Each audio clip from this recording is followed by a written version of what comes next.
हरे कृष्ण। भक्ति के मार्ग में बहुत सी क्रियाओं एवं साधनाओं को किया जाता है जिससे भक्ति में सहायता मिलती है।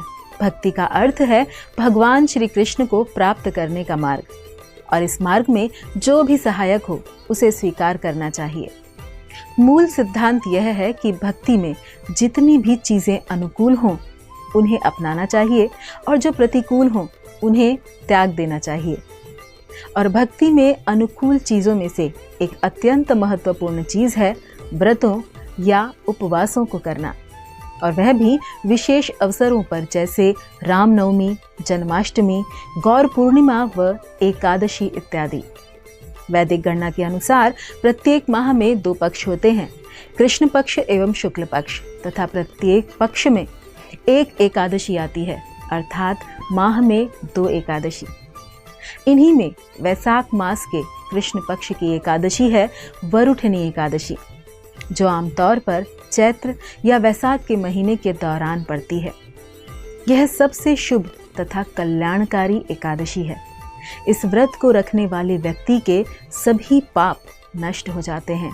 वह सदैव प्रसन्न रहता है और उसे सौभाग्य की भी प्राप्ति होती है। इस दिन जरूरतमंद को दान देने से करोड़ों वर्ष तक ध्यान मग्न होकर तपस्या करने का फल प्राप्त होता है। वरुठनी एकादशी व्रत को करने से दुखी व्यक्ति को सुख मिलते हैं। सूर्य ग्रहण के समय स्वर्ण दान करने से जो फल प्राप्त होता है वही फल इस व्रत को करने से प्राप्त होता है।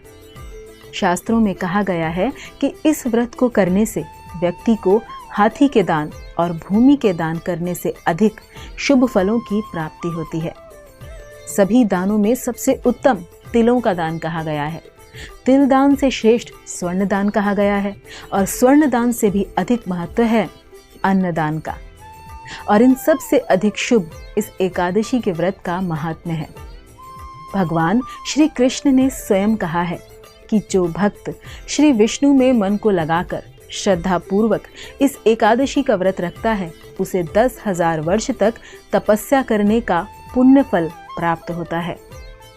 वरुठनी एकादशी के व्रत से दानों में जो उत्तम दान कन्यादान कहा गया है उसका फल मिलता है।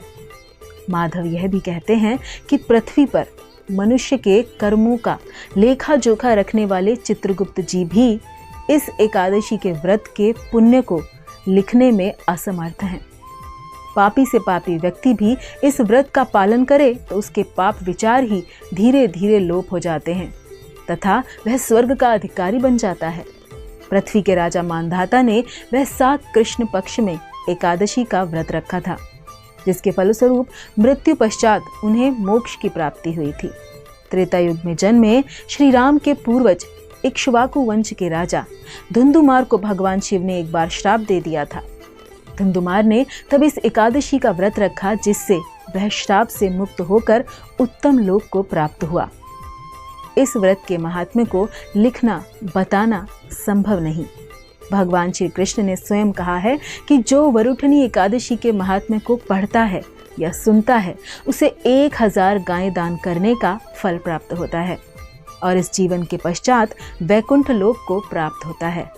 तो आइए हम सब भी इस श्रेष्ठ अवसर का लाभ उठाएं, वरुठनी एकादशी का व्रत रखकर अपने समस्त दुख, भय व परेशानियों को दूर करें एवं अंत में जीवन के सर्वोच्च लक्ष्य भगवान की भक्ति को प्राप्त करें। धन्यवाद। हरे कृष्ण।